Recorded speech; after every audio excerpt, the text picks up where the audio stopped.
Quinta parte. La fortuna. 1. La tasación. Todos los Casky lloraron sinceramente la muerte de James Casky.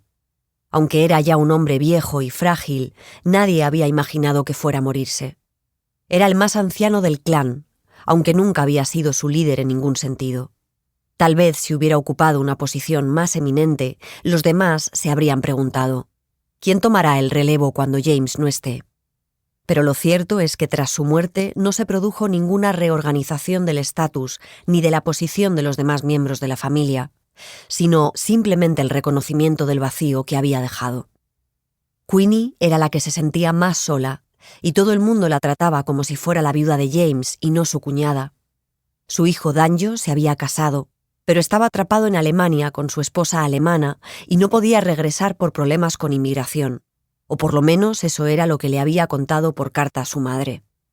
Lucille, la hija de Queenie, se había convertido en la esposa de granjero perfecta y no quería ni oír hablar de volver al pueblo y vivir con su madre. Y ésta no había visto a Malcolm, su hijo mayor, desde que se marchó en 1938, por lo que suponía que había muerto. «Mamá», dijo en tono compasivo Lucille, cuyo estado de ánimo era a menudo voluble, «ven a Gavin Pond a vivir con Grace, Tommy Lee y conmigo». Pero Queenie se limitó a negar con la cabeza y se enjugó una lágrima. «Queenie, instálate en mi casa, en la antigua habitación de Maryloth», dijo Sister. «Miriam se pasa el día en el aserradero y yo necesito un poco de compañía».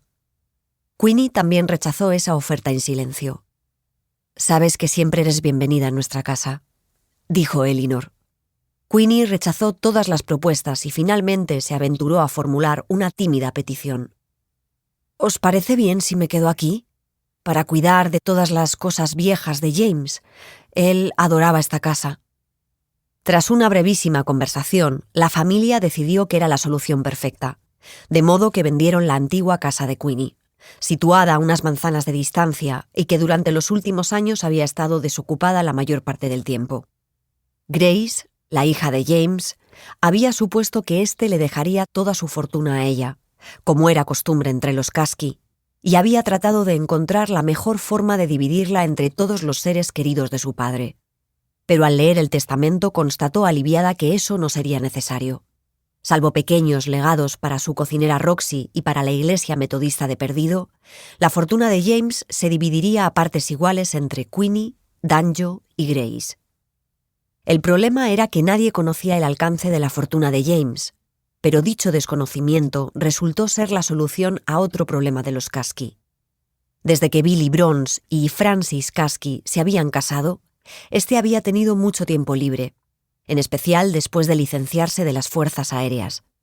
Billy trabajaba como voluntario en la oficina local de la Administración de Veteranos y 4 tardes a la semana daba clases de radio y de contabilidad a los exmilitares que regresaban a Perdido. Pero la mayor parte del tiempo Billy se sentía inútil, abandonado con las mujeres de la familia mientras su suegro Oscar y su cuñada Miriam se iban a trabajar al bullicioso aserradero. Había rechazado un empleo en el negocio familiar porque no sabía nada sobre madera y porque sabía que Oscar le había hecho la oferta solo por compasión. Miriam, con mayor franqueza, había añadido: «Estaremos encantados de ponerte en nómina siempre y cuando prometas que no serás una molestia». A Billy no le bastaba con trabajar, quería hacer algo útil. A Francis le gustaba tener a su marido todo el día en casa. Le encantaba que todas las tardes pudiera llevarla al cine de Pensacola o de compras a Mobile. Pero al mismo tiempo lo veía inquieto. Una mañana del invierno de 1946, mientras estaban en la cama, Francis se volvió hacia él y le dijo: «A lo mejor Miriam podría encontrarte un puesto en la oficina del aserradero.